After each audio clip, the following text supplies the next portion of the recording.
너 어디서 배워먹은 게 그 모양이냐? 밥상 하나 차리는데도 이렇게 눈치가 없어? 새하얀 쌀밥이 담긴 그릇이 그대로 내 발치에 쏟아졌습니다. 갓 지은 밥의 뜨거운 김이 발등을 덮쳤지만 아픔보다 더한 것은 시어머니의 목소리였습니다. 그 목소리에는 마치 칼날이라도 박혀 있는 것처럼 차갑고 날카로웠습니다. 결혼한 첫날 밤, 나는 이미 이 집에 투명 인간이 된 기분이었습니다. 어머니, 제가 아직 많이 서툴러서 앞으로 더 배우겠습니다. 애써 공손한 태도를 보이며 허리를 숙였습니다. 그러자 등 뒤에서 낄낄거리는 웃음소리가 들려왔습니다. 신우이의 비웃음이었습니다. 배울 게 뭐 있어?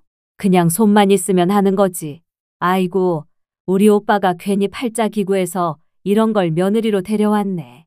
그날 밤 술에 절어 들어온 남편은 짐승처럼 돌변했습니다. 내 머리채를 움켜쥐고 흔들며 귓가에 속삭이듯 으르렁거렸습니다. 내가 진짜 여자냐?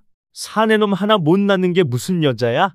그의 손이 내 배를 향했습니다. 무자비한 발길질이 이어졌습니다. 고통으로 인해 숨이 턱 막히며 바닥에 쓰러졌지만 그는 뒤돌아보지도 않았습니다. 그저 차가운 방바닥에 혼자 남겨진 내 모습이 이 지옥 같은 삶의 시작을 알리는 비극적인 서막이었습니다. 남편은 공무원이라는 번듯한 직함을 방패 삼아 밖에서는 점잖은 척 행세했습니다. 하지만 집으로 돌아오면 그는 가면을 벗어던지고 내게 온갖 모욕을 퍼부었습니다. 그의 외도는 마치 당연하다는 듯 일상이 되어 있었죠. 내가 밖에서 어떤 여자를 만나든 내가 무슨 상관이야?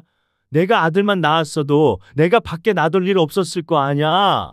그의 말이 마치 한 자루의 칼이 되어 심장을 꿰뚫는 것 같았습니다. 나는 제발 멈춰달라고 아이들을 보라고 애원했습니다. 여보, 제발 딸이라고 천대하지 말아요. 그 애들도 우리 자식이에요. 하지만 그는 비웃음으로 대답했습니다. 딸년들? 걔네는 씨도 안 받아? 우리 집안은 대를 이어야 하는데 내가 씨를 말렸지. 그러니까 내가 다른 여자 만나는 게 당연하지? 그 순간 내 가슴은 산산조각 났습니다. 그에게 나는 더 이상 안 해도 아이들의 엄마도 아닌 그저 씨를 말린 죄인일 뿐이었습니다. 어느 날 남편이 낯선 여자를 집으로 데려왔습니다. 시어머니는 그 여자를 두 팔 벌려 환대했습니다. 아이고, 얘가 그 색시냐? 어쩜 이렇게 예쁘고 기품 있어 보이니? 우리 집 며느리로 딱이구나. 그 말에 내 머릿속이 새하얘졌습니다. 내가 살아온 세월을 통째로 부정당하는 기분이었습니다. 나는 분노에 몸을 떨며 소리쳤습니다. 어머니, 제가 며느리입니다. 제가 이 집에 들어와 몇 년을 살았는데 어떻게 이 여자를 며느리라 부르실 수 있어요? 시어머니는 눈을 부릅뜨고 나를 노려봤습니다. 내가 며느리냐? 아들 하나 못 낳는 주제에 너 같은 건 며느리 축에도 못 껴. 그때 내 언녀가 얄밉게 웃으며 내 앞에 명품 가방을 내밀었습니다. 어머니, 이거 이번에 외국에서 사온 명품 가방이에요. 어머니께 드리고 싶어서요. 시어머니는 눈이 휘둥그레져 가방을 쓰다듬으며 희죽거렸습니다. 역시 다르다 했더니 이게 악어백, 그니까 악어 가죽으로 만든 거지. 내가 진짜 며느리다. 진짜 효부다. 나는 그 자리에서 그 인간 연놈들을 내려다봤습니다. 하지만 그렇게도 좋아 죽던 시어머님의 기쁨은 오래가지 못했습니다. 얼마 뒤 그 가방이 가짜라는 걸 알게 된 시어머니의 표정은 그야말로 가관으로 일그러져 있었습니다. 그 아이가 물건을 잘못 받아온 게지. 야물딱지게 생겨서는 속은 또 깊은 아이인 것 같구만. 그 애도 속은 걸 거야. 시어머니는 내게 미안하다는 말 한마디 없이 짝퉁 가방에 눈이 멀어 시어머님과 가족을 생각하는 며느리를 내쫓으려 했던 자신의 추악한 민낯을 아직 정신도 못 차리고 그대로 드러내고 있었습니다. 그들의 무자비한 폭언은 멈추지 않았습니다. 남편은 술만 마시면 나를 짓밟았고 그들의 욕설은 내 귀를 때렸습니다. 내가 아들 하나만 낳았어도 내가 이렇게 살지는 않았어. 그는 주저앉은 내 어깨를 발로 짓밟고 뺨을 때렸습니다. 시누이들도 합세했습니다. 내가 우리 집씨 말렸잖아. 내 딸들 얼굴만 봐도 속이 뒤집힌다. 혼수 제대로 해왔냐? 내 같은 게 우리 집에 들어온 게 불행이지. 나에게 아들 못 낳았다고 구박하는 시누이, 그 시누이도 딸만 셋 있습니다. 그러나 자신은 시댁에서 막내 아들이라서 아들을 못 낳아도 상관없다고 저에게 말을 합니다. 제가 요즘 같은 시대에 무슨 아들 타령이냐고 속상해서 소리 지른 적이 있지만 돌아오는 건 단체로 저를 구박당하는 일들이 남아 있었습니다.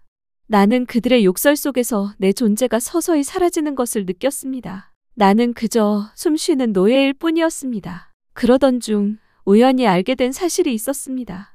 시골 마당을 합쳐 200평이나 되는 시어머니 집 땅이 있었습니다. 그 땅이 개발된다는 소문이 돌자 남편의 내연녀 그리고 남편의 지인이 한패가 되어 들이닥쳤습니다. 남편은 사기꾼들이 자기를 어떻게 구워 삶아 먹는지도 모르는 얼굴로 날마다 내연녀가 오빠 멋진 인생 만들어준다는 말로 인해 변해 있었습니다. 어머니, 이 땅 팔면 돈방석에 앉는 거예요. 아들 노릇 톡톡히 할 테니까 저한테 맡기세요. 그렇게 그는 속삭였고 시어머니는 결국 땅 문서를 넘겼습니다. 나는 울부짖으며 그를 말렸습니다. 여보, 제발 그러지 마. 저 여자 믿으면 큰일 나. 제발 정신 차려. 하지만 남편은 내 얼굴을 밀치며 소리쳤습니다. 닥쳐. 내가 뭘 안다고 나서? 내가 아들 하나만 낳았어도 내가 이 꼴은 안 당했어. 그 여자는 나한테 아들 낳아준다고 했어. 두고 봐. 남들 다 낳는 아들도 못 낳아주는 주제가 무슨 말이 그렇게 많아. 야, 김치 좀 담아라. 그 여자한테 갖다 주게. 생채, 열무김치, 파김치, 보쌈김치 얼른 해라. 나는 참다 못해 소리쳤습니다. 그 여자가 당신들한테 뭘 해줬는데 그렇게 난리야? 신우이는 대놓고 비웃으며 말했습니다. 명품 옷에 다이아만 칭칭 감고 다니잖아. 너랑 가까이 해봐야 뭐가 나오니? 그 여자 옆에 있으면 우린 콩고물이라도 떨어질까 해서 그러는 거지. 너 같은 건 평생 김치나 담아. 그 말에 나는 피가 거꾸로 솟는 것을 느꼈습니다. 그들은 끝까지 나를 노예로 생각하고 있었습니다. 결국 그들의 탐욕은 부메랑이 되어 돌아왔습니다. 땅은 헐값에 팔렸고 그 돈은 주식 사기단에게 고스란히 빨려 들어갔습니다. 그들의 눈앞에 보이는 것은 오직 돈뿐이었고 그들의 탐욕은 가족의 파멸을 불러왔습니다. 시어머니가 뇌출혈로 쓰러졌습니다. 남편은 울부짖었지만 결국 그 누구도 어머니의 곁에 남아있지 않았습니다. 가족이란 이름의 껍데기만 남은 채 나를 내쫓아버린 건 그들이었는데 시어머니의 간병이 필요하고 간병인을 살 돈도 없으니 딸이고 아들이고 다들 등 떠밀며 이제는 그 뒷감당을 고스란히 나에게 떠넘기려고 합니다. 지난 그 긴 세월 나는 식당 일을 하며 번 푼푼이 모아 시어머니 팔순의 금 목걸이도 해드렸습니다. 신우이는 엄마 팔순이라고 금팔찌까지 사드렸었는데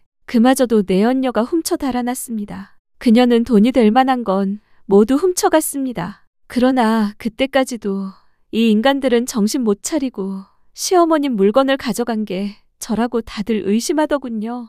남편 놈은 완전히 망가졌습니다. 돈도 명예도 그리고 내연녀도 모두 사라져버렸습니다. 어느 날 밤 그는 내 앞에 무릎을 꿇었습니다. 여보, 제발. 엄마 대소변 좀 받아줘. 나 이제 아무것도 못하겠어. 제발. 나는 그 모습을 보며 허탈한 웃음이 나왔습니다. 평생을 나를 짓밟던 그가 이제 와서 내게 머리를 조아리고 있었습니다. 나는 차갑게 쏘아붙였습니다. 그동안 나한테 뭐라 했는지 기억해? 내가 여자냐? 내가 며느리냐? 씨 말린 년이라고 욕하던 게 바로 당신이야. 그럼 이제 내가 왜 당신 어머니를 받아내야 하지? 남편은 울며 머리를 조아렸습니다. 잘못했어. 다 잘못했어. 나한테 남은 사람은 너밖에 없어.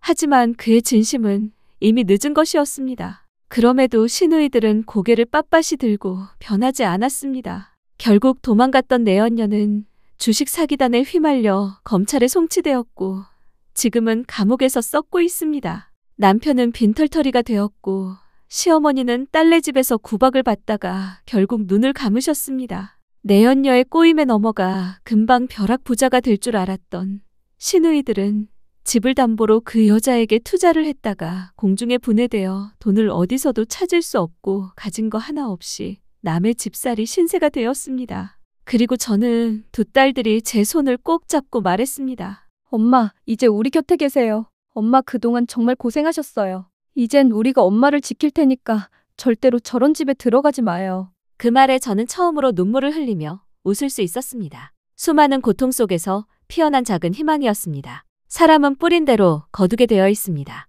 내연녀와 손잡고 며느리를 짓밟던 시어머니, 아들을 낳지 못했다며 발로 차고 욕하던 파렴치한 남편, 허영심의 눈이 멀어 며느리를 노예 부리듯 하던 시누이들, 그들의 끝은 참혹했습니다. 그리고 끝내 남은 건 평생 구박받던 며느리와 그 딸들이었습니다. 두 딸과 아내가 행복하게 잘 살라고 좋아요 부탁드립니다.